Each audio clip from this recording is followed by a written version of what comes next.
16 नवंबर 2025 को मालेगांव के डोंगराले गांव में 3 साल की छोटी सी यादन्या घर के बाहर खेल रही थी। वो हमेशा हंसती खेलती रहती थी और अपने खेल में मगन रहती थी। जब शाम होने लगी तो उसकी माँ उसे लेने आई, पर वहाँ आकर देखा तो यादन्या तो है ही नहीं। उन्होंने सोचा कि शायद वो थोड़ा आगे खेल रही होगी, पर जब गाँव की गलियों में ढूंढने के बाद भी वो नहीं मिली तो माँ को बहुत डर लगने लगा। अब तक अंधेरा पूरी तरह हो चुका था। अब गाँव के लोग यादन्या को हर जगह ढूंढ रहे थे। तभी लगभग शाम के 7:30 बजे गांव से थोड़ा बाहर लगभग 300 मीटर दूर एक मोबाइल टावर के पास कुछ लोगों ने पास जाकर देखा तो वहां पर यादन्या की बॉडी मिली।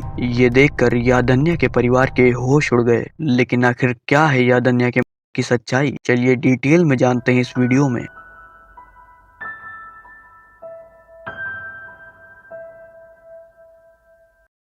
यादन्या एक बिल्कुल इनोसेंट सी 3 साल की बच्ची थी। उसके पापा एक फोटोग्राफर थे और मम्मी घर संभालती थी और एक छोटी सी बहन भी थी जो सिर्फ 1 साल की थी। यादन्या ही अपने घर की सबसे बड़ी खुशी थी। वो हमेशा हंसता खेलता माहौल बना देती थी। उनकी जिंदगी बिल्कुल नॉर्मल और खुशहाल चल रही थी। तभी एक दिन दोपहर के लगभग 3 से 4 बजे यादन्या घर के बाहर खेल रही थी। तभी एक आदमी उसके पास आया और चॉकलेट देने के बहाने उसे अपने साथ ले गया। वो आदमी उसे गांव से थोड़ा बाहर एक टावर के पास ले गया और वहां उसका किया और सबसे हॉरिफाइंग चीज की साइड में पड़े एक पत्थर से उसका कुचल दिया। शाम तक यादन्या घर नहीं आई तो परिवार और गांव वाले ढूंढने लगे। कुछ देर बाद जब गांव से 300 मीटर दूर एक टावर से यादन्या की बॉडी मिली, जिसे देख परिवार के होश उड़ गए। इतना बड़ा केस होने पर पुलिस तुरंत ही इन्वेस्टिगेशन में लग जाती है, पर उस छोटे से गाँव में सीसीटीवी कैमरा न होने की वजह से पुलिस को इन्वेस्टिगेशन करने में काफी मुश्किल हो रही थी। पर पुलिस ने गाँव वालों और बच्चों से पूछताछ शुरू की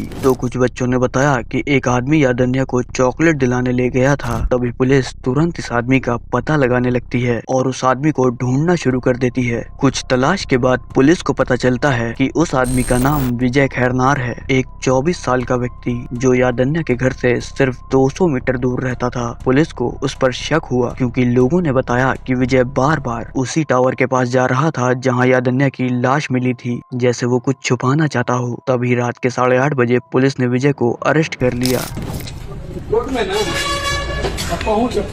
कल इसी ने उस बच्चे की मृत्यु की थी। देखिए इनोसेंट बन के बैठा हुआ है ये, देखिए इसका शकल देख लीजिए।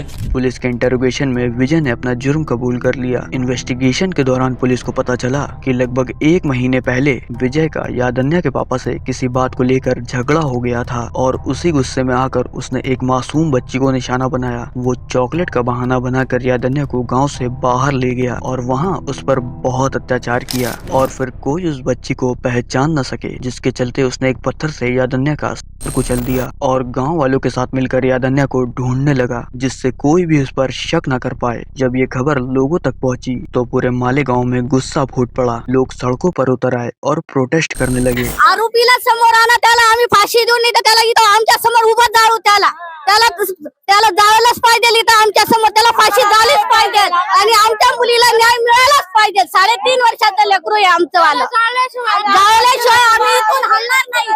किसी की बस एक ही मांग थी, जस्टिस फॉर यादन्या। खैर ये केस अभी भी चल रहा है और अगर इस केस से रिलेटेड कोई भी अपडेट आती है तो मैं पिन कमेंट में शेयर कर दूंगा। तो आज का केस यहीं खत्म होता है और अगर आपको नोएडा का निठारी कांड देखना है तो इस वीडियो पे क्लिक करें। मैं आपसे वहीं मिलता हूँ।